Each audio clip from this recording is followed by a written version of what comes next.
Xildhibaan Fawziya Yuusuf Xaaji Aadan ayaa waddo cad uga tagtay ra'iisul wasaarihii hore ee dalka Kenya Raila Odinga oo ay ku loolamayaan kursiga ugu sarreeya ee Midowga Afrika. Ololaha doorashada kursiga guddoomiyaha Midowga Afrika ayaa meel xasaasi ah maraya, waxaana musharaxiinta ugu cadcad ee kursigaasi uu tartanka adag ku dhex mari doono ka mid ah ra'iisul wasaarihii hore ee dalka Kenya Raila Odinga iyo sidoo kale ra'iisul wasaare ku-xigeenkii iyo wasiirkii arrimaha dibadda ee Soomaaliya Xildhibaan Fawziya Yuusuf Xaaji Aadan. Waxaana hadda warar soo baxaya ay sheegayaan in tartanka doorashada ay Fawziya kaga horeyso Raila, iyadoona heshay ballanqaadka inta badan xubnaha Midowga Afrika ee doorashadaasi ka qaybgalaya. Xildhibaan Fawziya Yuusuf Xaaji Aadan oo dhowaan wasiirka arrimaha dibadda ee Soomaaliya kala qayb gashay shirka wadamada Islaamka oo ka dhacay magaalada Banjul ee caasimadda dalka Gambia, ayaa waxaa la sheegay in ka badan 30 waddan oo Afrikaan ah ay u ballanqaadeen inay siinayaan codkooda marka la gaaro tartanka doorashada guddoomiyaha Midowga Afrika. Tartankan oo la qabanayo bisha February sanadka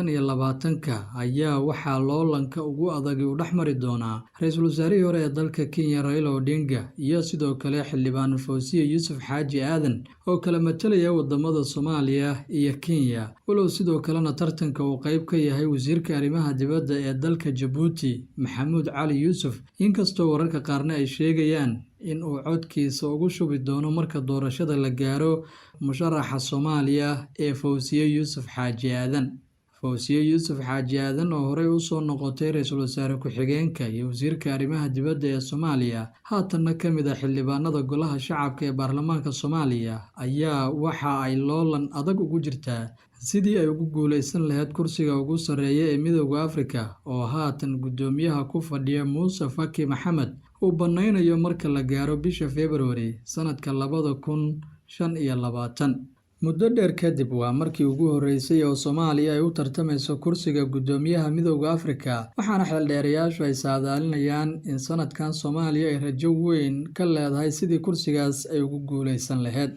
Inta badan wadamada Afrika ayaa la sheegay in ay Raila uga kalsoon yihiin Fawziya, isla markaana ay u ballanqaadeen in ay codkooda siinayaan.